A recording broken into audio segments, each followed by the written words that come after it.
High বন্ধুরা, আমি বাড়িতে চাউমিন বানাচ্ছি। এখানে ক্যাপসিকাম, ঝাল, গাজর স্লাইস করে কাটা আছে, ধনেপাতা কুচি। এখানে আমি একটা ডিম ভুজিয়া করে নিয়েছি।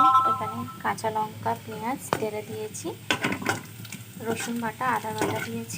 এখানে আছে soya sauce, red chilli sauce, green chilli sauce এখানে আছে। আপনারা লাস্ট পর্যন্ত দেখতে। এর মধ্যে সব দিয়ে দিলাম। কাঁচা গন্ধটা চলে যাওয়া পর্যন্ত ফ্রাই করব। এখানে আমি চাউমিন নিয়ে নিয়েছি, ধুয়ে সেদ্ধ করে পানি ঝরাতে দিয়েছি। এখানে আমি নুন, হলুদ, জিরে, ধনে সব দিয়ে দিয়েছি। ভালো করে ফ্রাই করব। রেড চিলি সস দিয়ে দিলাম।